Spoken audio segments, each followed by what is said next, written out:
नमस्ते दोस्तों। मुंशी प्रेमचंद की कहानी पछतावा।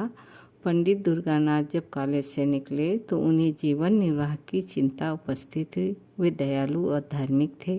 इच्छा थी कि ऐसा काम करना चाहिए जिससे अपना जीवन भी साधारणतः सुखपूर्वक व्यतीत हो और दूसरों के साथ भलाई और सदाचार का भी अवसर मिले। वो सोचने लगे, यदि किसी कार्यालय में क्लर्क बन जाऊं तो अपना निर्वाह हो सकता है, किंतु सर्वसाधारण से कुछ भी संबंध न रहेगा। वकालत में प्रविष्ट हो जाऊं तो दोनों बातें असंभव है, किंतु अनेक यत्न करने पर भी अपने को पवित्र रखना कठिन होगा। पुलिस विभाग में दीन पालन और परोपकार के लिए बहुत से अवसर मिलते रहते हैं, किंतु एक स्वतंत्र और सदाचार प्रिय मनुष्य के लिए वहाँ की हवा हानिप्रद है। शासन विभाग में नियम और नीतियों की भरमार रहती है।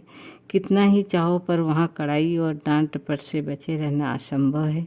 इसी प्रकार बहुत सोच विचार के पश्चात उन्होंने निश्चय किया कि किसी जमींदार के यहाँ मुख्तियार आम बन जाना चाहिए। वेतन तो बस कम मिलेगा, किंतु दीन खेतिहारों से रात दिन संबंध रहेगा। उनके साथ सदा व्यवहार का अवसर मिलेगा। साधारण जीवन निर्वाह होगा और विचार दृढ़ होंगे।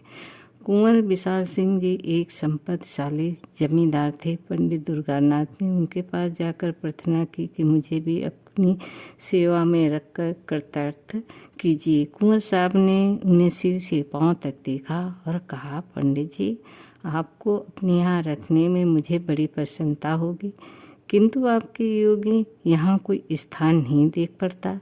दुर्गानाथ ने कहा, मेरे लिए किसी विशेष स्थान की आवश्यकता नहीं है, मैं हर काम कर सकता हूँ।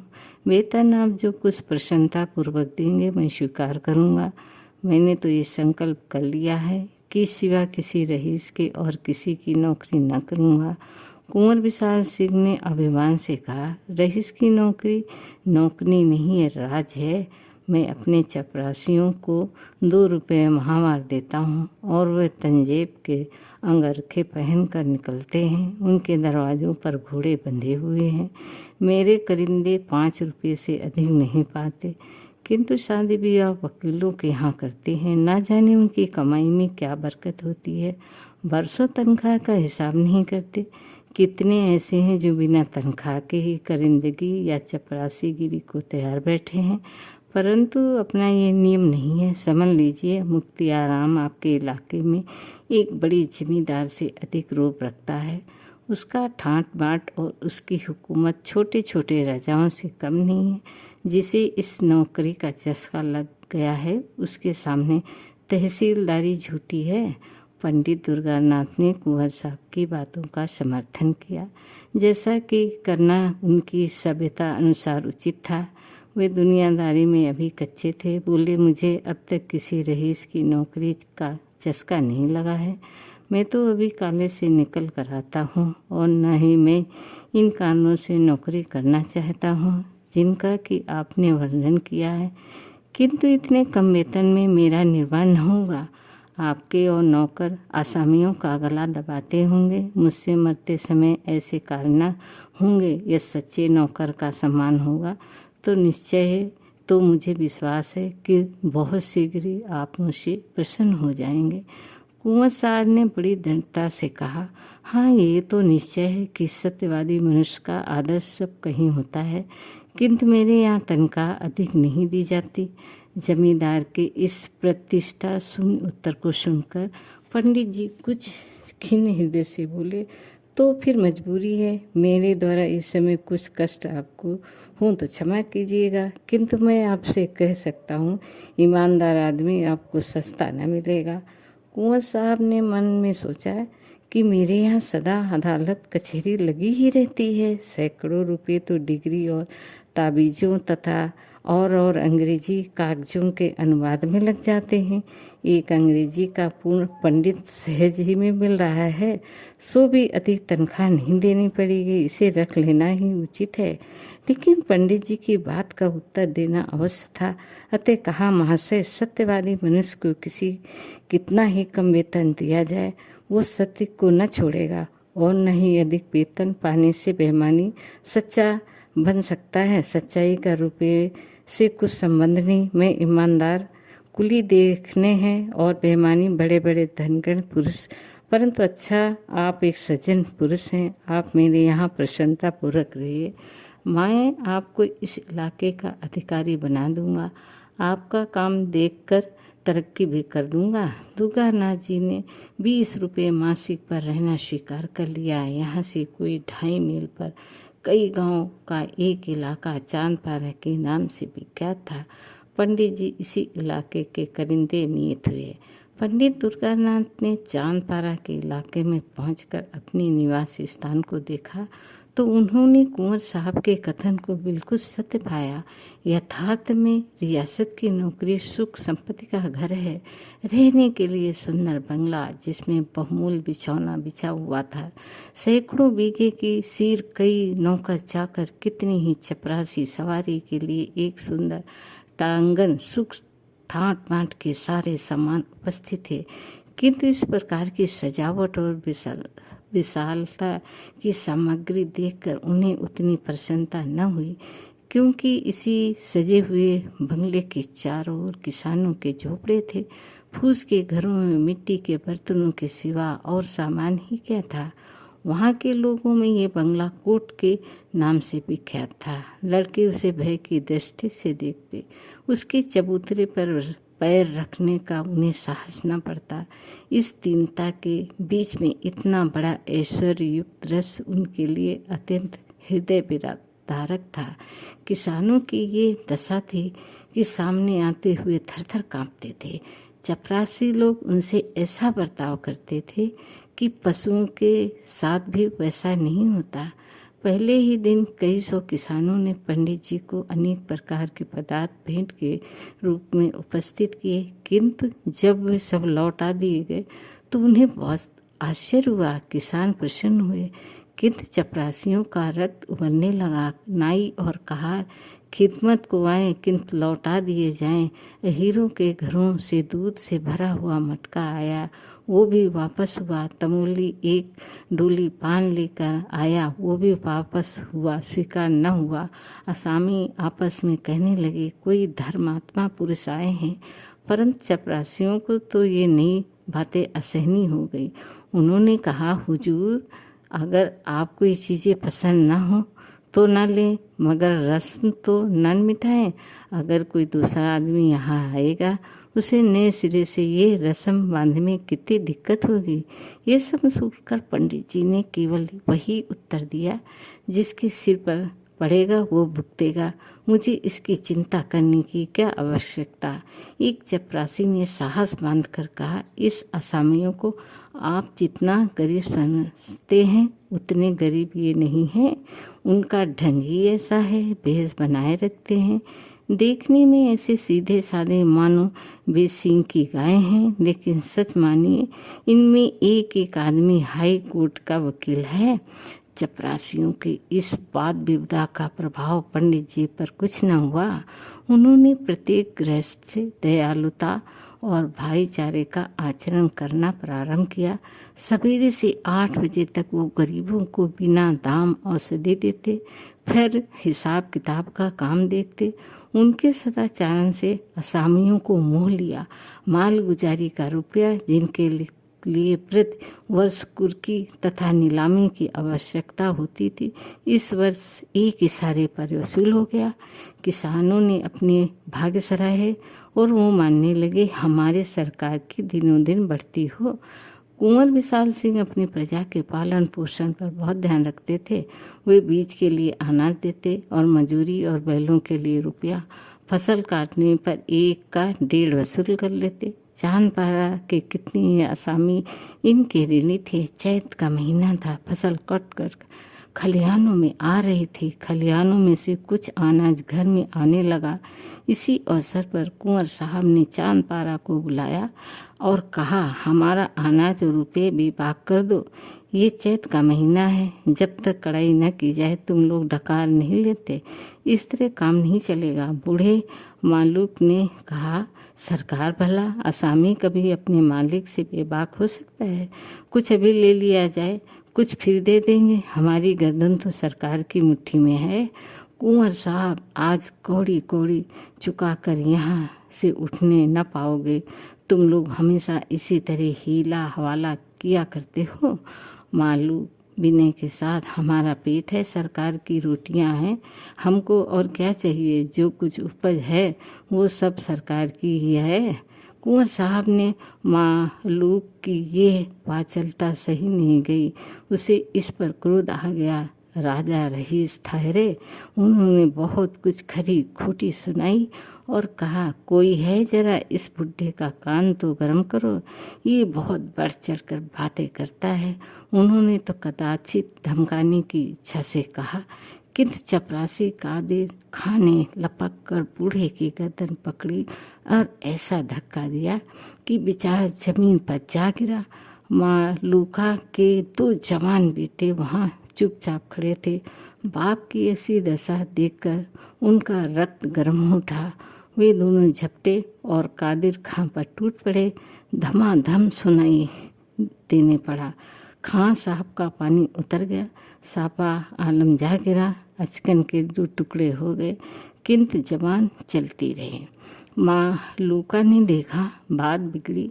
वो उठा और कादिर खां को छुड़ाकर अपने लड़कों को गालियां देने लगा। जब लड़कों ने उसी को डांटा तब दौड़कर कुंवर साहब के चरणों पर गिर पड़ा। पर बात यथार्थ में बिगड़ गई। बूढ़े के इस विनीत भाव का कुछ प्रभाव न हुआ। कुंवर साहब की आंखों में मानो आग के अंगारे निकल रहे थे। वो बोले, बेईमान, आंखों के सामने से दूर हो जा, नहीं तो तेरा खून पी जाऊंगा। बूढ़े के शरीर में रक्त तो अब ऐसा ना था, किंतु कुछ गर्मी अवश्य थी। समझता था कि वे कुछ न्याय करेंगे, परंतु यह फटकार सुनकर बोला, सरकार बुढ़ापे में आपके दरवाजे पर पानी उतर गया और तिस पर सरकार हामी को डांटते हो। कुंवर साहब ने कहा, तुम्हारी इज्जत अभी क्या उतरी है, अब उतरेगी। दोनों लड़के आरोस बोले, सरकार अपना रुपया लेंगे कि किसी की इज्जत लेंगे। कुंवर साहब ऐंठ कर, रुपया पीछे लेंगे, पहले देखेंगे तुम्हारी इज्जत कितनी है। चांदपारा के किसान अपने गांव पहुंचकर पंडित दुर्गानाथ से अपनी राम कहानी कह रहे हैं कि कुंवर साहब का दूत पहुंचा और खबर दी कि सरकार ने आपको अभी अभी बुलाया है। दुर्गानाथ ने असामियों को परितोष दिया और आप घोड़े पर सवार होकर दरबार में हाजिर हुए। कुंवर साहब की आंखें लाल थी, मुख की आकृत भयंकर हो रही थी। कोई मुख्तियार और चपरासी बैठे हुए आग पर तेल डाल रहे थे। पंडित जी को देखते हुए कुंवर साहब बोले, चांदपारा वालों की हरकत आपने देखी? पंडित जी ने नम्र भाव से कहा, जी हाँ, सुनकर बहुत शोक हुआ। ये तो ऐसे सर्कस न थे। कुंवर साहब, ये सब आप ही के आगमन का फल है। आप अभी स्कूल के लड़के हैं, आप क्या जाने कि संसार में कैसे रहना होता है। यदि आपका बर्ताव असामियों के साथ ऐसा ही रहा तो फिर मैं जमादारी कर चुका। ये सब आपकी करनी है। मैंने इसे दरवाजे पर असामियों को बांध कर उल्टे लटका दिया और किसी ने चू तक न की। आज उनका ये साहस है कि मेरे ही आदमी पर हाथ चलाएं। दुर्गानाथ को दबते हुए, महाशय, मेरा इसमें क्या अपराध? मैंने तो जब से सुना है तभी से स्वयं सोच में पड़ा हूँ। कुंवर साहब, आपका अपराध नहीं तो किसका है? आप ही ने तो इनको सीट चढ़ाया है, बेगार बंद कर दी। आप ही के उनके साथ भाईचारे का बर्ताव करते हैं, उनके साथ हंसी मजाक करते हैं। वे छोटे छोटे आदमी इस बर्ताव की कदर क्या जाने। किताबी बातें स्कूल ही के लिए हैं, दुनिया के व्यवहार का कानून दूसरा है। अच्छा, जो हुआ सो हुआ। अब मैं चाहता हूँ इन बदमाशों को इस सरकशी का मजा चखाया जाए। असामियों को अपने मालगुजारी की रसीद तो नहीं दी? को दुर्गानाथ कुछ डरते हुए, जी नहीं, रसीद तैयार है, लेकिन आपके हस्ताक्षरों के देर है। कुंवर साहब कुछ संतुष्ट होकर, ये बहुत अच्छा हुआ, सगुन अच्छे हैं। आप अब इन रसीदों को चिराग अली के सुपुर्द कीजिए। इन लोगों पर बकाया लगान की नालिश की जाए। फसल नीलाम कर दूंगा। जब भूखे मरेंगे तब सूझेगी। जो रुपया अब तक वसूल हो चुका है वो बीज और ऋण के खाते में चढ़ा लीजिए। आपको केवल ये गवाही देनी होगी कि ये रुपया मालगुजारी के मद में नहीं कर्ज में वसूला हुआ है, बस। दुर्गानाथ चिंतित हो गए। सोचने लगे, क्या यहाँ भी उसी आपत्ति का सामना करना पड़ेगा जिससे बचने के लिए इतने सोच विचार के बाद इस शांति कुटीर को ग्रहण किया। क्या जानबूझ कर इन गरीबों की गर्दन पर छुरी फेरूं इसलिए कि मेरी नौकरी बनी रहे? नहीं, ये मुझसे न होगा। बोले, क्या मेरी शहादत बिना काम न चलेगा? कुंवर साहब क्रोध से, क्या इतना कहने में भी आपको कोई उज्र है? दुर्गानाथ दुविधा में पड़े। जी, यूँ तो मैंने आपका नमक खाया है। आपकी प्रत्येक आज्ञा का पालन करना मुझे उचित है, किंतु न्यायालय में मैंने गवाही नहीं दी। संभव है कि ये कार्य मुझसे न हो सके, अतः मुझे तो क्षमा ही कर दिया जाए। कुंवर साहब शासन के ढंग से, ये काम आपको करना ही पड़ेगा।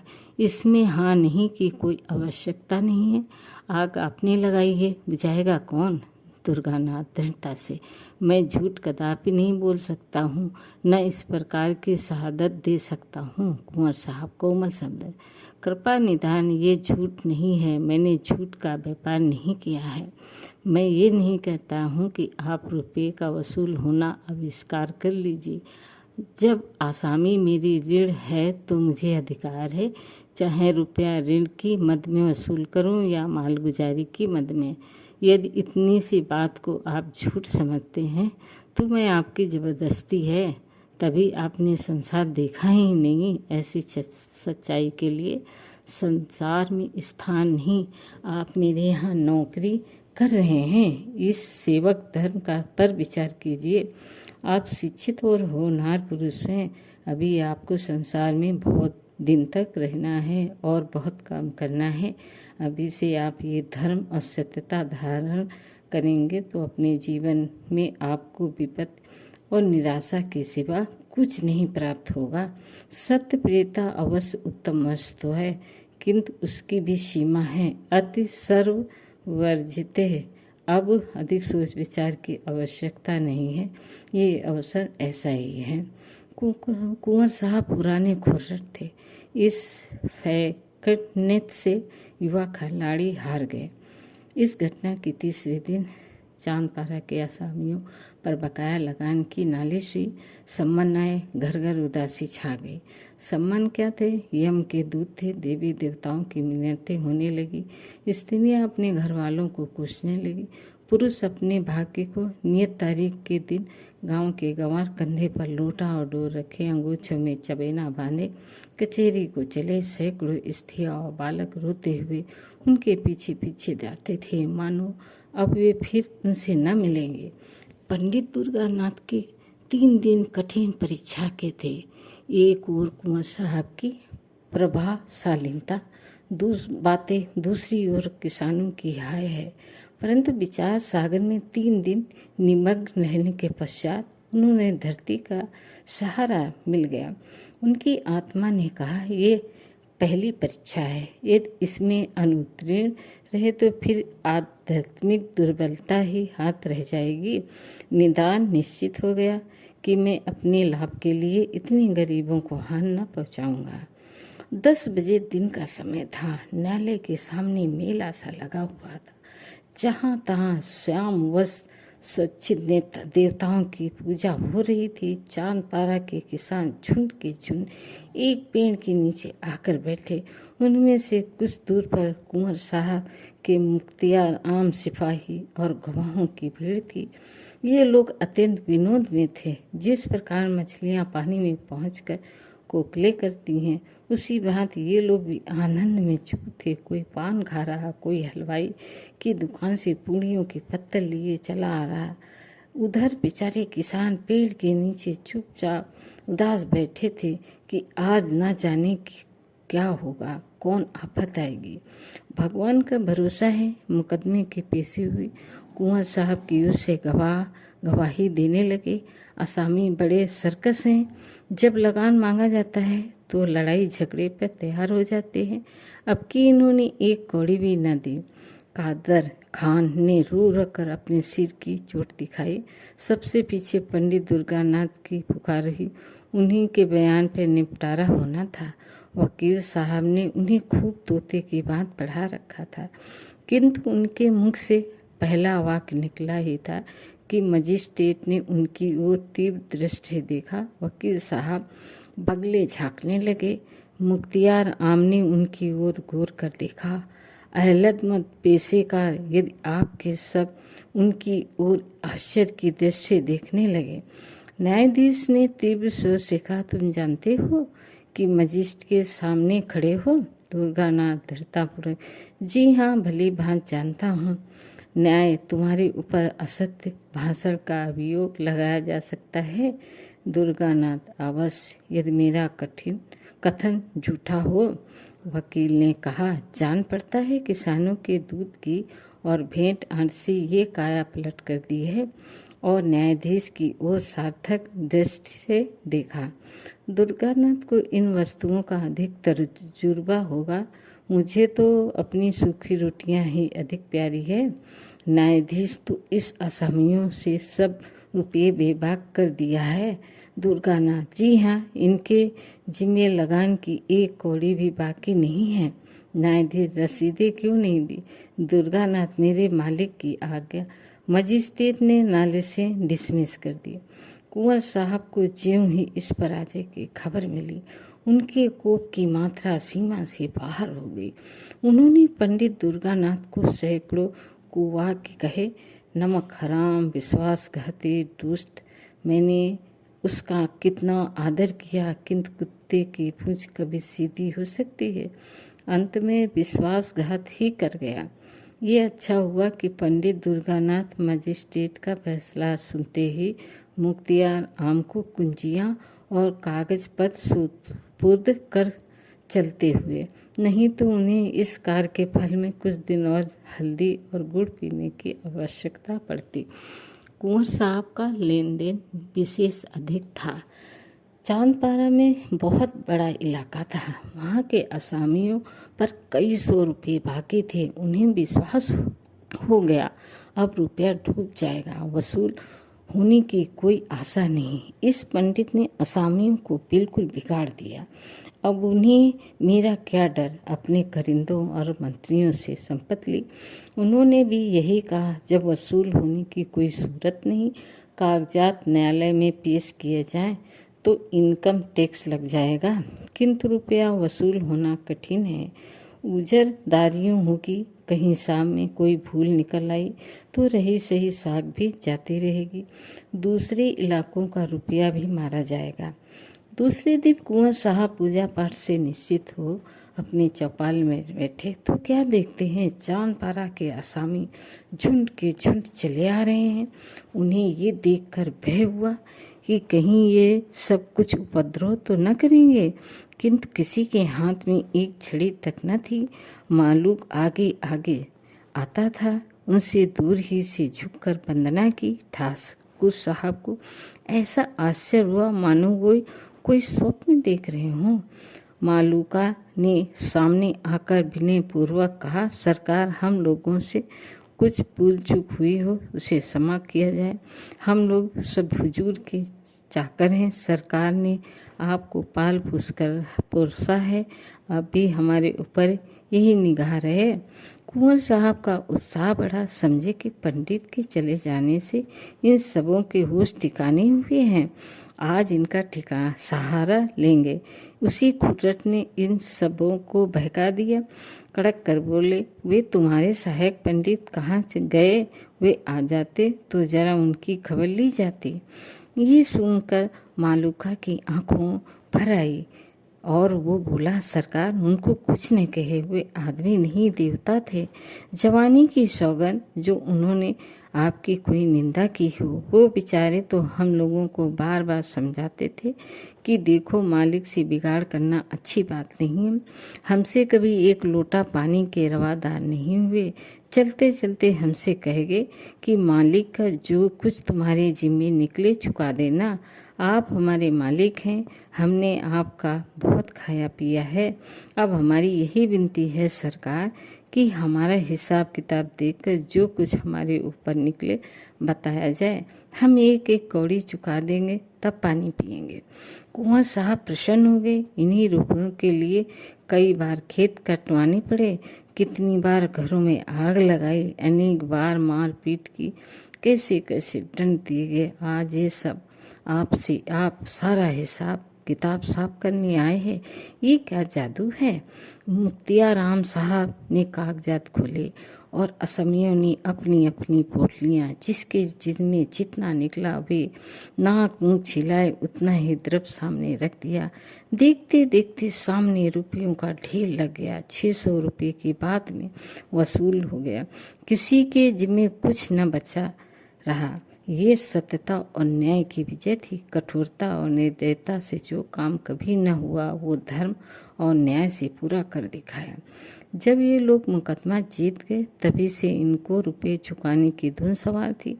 पंडित जी को वे यथार्थ में देवता समझते थे। रुपया चुका देने के लिए उनकी विशेष आज्ञा थे। किसी ने बैल, किसी ने गहने बंधक रखे, ये सब कुछ सहन किया, परंतु पंडित जी की बात न टाली। कुंवर साहब के मन में पंडित जी के प्रति जो बुरे विचार थे सब मिट गए। उन्होंने सदा से कठोरता से काम लेना सीखा था।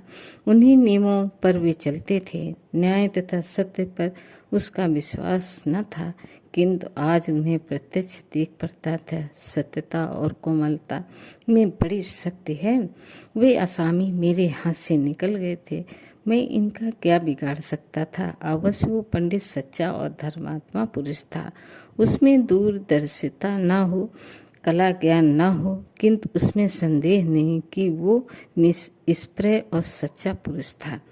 कैसी ही अच्छी वस्तु क्यों ना हो, जब तक हमको उसकी आवश्यकता नहीं होती है तब तक हमारी दृष्टि में उसका गौरव नहीं होता है। हरी दूब भी किसी समय असरपियों के मुंह बिक जाती है। कुंवर साहब का काम एक निष्प्रय मनुष्य के बिना नहीं रुक सकता था। अतएव पंडित जी के इस सर्वोत्तम कार्य की प्रशंसा किसी कवि की कविता से अधिक न हुई। चांदपारा के असामियों ने भी अपने मालिकों को कभी किसी प्रकार का कष्ट न पहुंचाया, किंतु अन्य इलाकों वाले असामी उसी पुराने ढंग से चलते थे। इन्हीं का इलाकों में रगड़ झगड़ सदैव मची रहती थी। अदालत, मारपीट, डांट डपट सदा लगी रहती थी। किंतु ये सब तो जमींदार के श्रृंगार हैं। बिना इन सब बातों के जमींदारी कैसे क्या दिन भर बैठे बैठे मक्खियाँ मारे। कुंवर साहब इसी प्रकार पुराने ढंग से अपना प्रबंध संभालते जाते थे। कई वर्ष व्यतीत हो गए। कुंवर साहब का कारोबार दिनों दिन चमकता ही गया। यद्यपि उन्होंने 5 लड़कियों के विवाह बड़ी धूमधाम से किए, परंतु तिस पर भी उनकी बढ़ती में किसी प्रकार की कमी न हुई। हाँ, शारीरिक शक्तियाँ अवश्य कुछ ढीली पड़ती गई। बड़ी भारी चिंता यही थी कि इतनी बड़ी संपत्ति और ऐश्वर्य को भोगने वाला कोई उत्पन्न न हुआ। भांजे और नमासे इस रियासत पर दांत गड़ाए हुए थे। कुंवर साहब का मन अब इस सांसारिक झगड़ों से फिरता जाता था। आखिर ये रोना धोना किसके लिए? अब उनके जीवन नियम में एक परिवर्तन हुआ। द्वार पर कभी कभी साधु संत धुनी रमाए हुए देख पड़ते थे। स्वयं भगवद गीता और विष्णु सहस्त्र नाम पढ़ते थे। परलौकिक चिंताएं अब नित्य रहने लगी। परमात्मा की कृपा और साधु संतों के आशीर्वाद से बुढ़ापे में उनको एक लड़का हुआ। जीवन की आशाएं सफल हुई, परंतु दुर्भाग्यवश पुत्र के जन्म ही से कुंवर साहब का शारीरिक व्याधियों से ग्रस्त रहने लगे। सदा वैद्यों और डॉक्टरों का तांता लगा रहता, लेकिन दरवाजे का दवाओं का उल्टा प्रभाव पड़ता है। ज्यों त्यों उनके कई 2.5 वर्ष बिताए। अंत में उनकी शक्तियों ने जवाब दे दिया। उन्हें मालूम हो गया कि अब संसार से नाता टूट जाएगा। अब चिंता ने और धर दबाया, ये सारा माल साबन, इतनी बड़ी संपत्ति किस पर छोड़ जाऊं। मन की इच्छाएं मन में ही रह गईं। लड़के का विवाह भी न देख सका, उसकी तोतली बातें सुनने का भी सौभाग्य न हुआ। हाय, अब इस कलेजे के टुकड़े को किसे सौंपूं जो इसे अपना पुत्र समझे। लड़की की माँ स्त्री जात न कुछ जाने न समझे, उससे कारोबार संभालना कठिन है। मुख्तियाराम गुम सदे करिंदे कितने हैं, परंतु सब के सब स्वार्थी विश्वासघाती। एक ऐसा पुरुष नहीं जिस पर मेरा विश्वास जमे। कोर्ट ऑफ वर्ड के सुपुर्द करूं तो वहाँ भी वे ही सब आपत्तियां हैं। कोई इधर दबाएगा, कोई उधर। अनाथ बालक को कौन पूछेगा। हाय, मैंने आदमी नहीं पहचाना। मुझे हीरा मिल गया था, मैंने उसे ठुकरा दिया, ठिकरा समझा। कैसा सच्चा वीर, दृढ़ प्रतिज्ञा पुरुष था। यदि वो कहीं मिल जाए तो इस अनाथ बालक के दिन फिर जाएंगे। उसकी हृदय में करुणा है, दया है। वो अनाथ बालक पर तरस खाएगा। हाँ, क्या मुझे उसके दर्शन मिलेंगे। मैं उस देवता के चरणों धोकर माथे पे चढ़ाता हूँ, आंसुओं से उसके चरण धोता हूँ। वही यदि हाथ लगाए तो ये मेरी डूबती नैया पार लगे। ठाकुर साहब की दशा दिन पर दिन बिगड़ गई। अब अंतकाल आ गया पहुंचा। उन्होंने पंडित दुर्गानाथ की रट लगी थी। बच्चे का मुंह देखते कलेजा से एक आह जाती। बार बार पछताते और हाथ मिलते, हाय उस देवता को कहाँ पाऊँ जो कोई उसके दर्शन करा दे। आधी जायदाद उस पर निछावर कर दूँ। पंडित प्यारे, मेरे अपराध क्षमा करो। मैं अंधा था, ज्ञानी था। अब मेरी बाह पकड़ो, मुझे डूबने से बचाओ। इस अनाथ बालक पर तरस खाओ। हितार्थी और संबंधियों का समूह सामने खड़ा था। कुंवर साहब ने उनकी ओर अध खुली आंखों से देखा। सच्चा हितैषी कहीं न दिख पड़ा। सबके चेहरे पर स्वार्थ की झलक थी। निराश से आंखें मूंद ली। उनकी स्त्री फूट फूट कर रो रही थी। निदान उसे लज्जा त्यागनी ही पड़ी। वो रोती हुई पास जाकर बोली, प्राणनाथ, मुझे और इस असहाय बालक को किस पर छोड़े जाते हो। कुंवर साहब ने धीरे से कहा, पंडित दुर्गानाथ पर। वे जल्दी आएंगे। उनसे कह देना कि मैंने सब कुछ उनको भेंट कर दिया है। ये अंतिम वसीयत है। दोस्तों, कहानी कैसी लगी लाइक करें, सब्सक्राइब करें। धन्यवाद।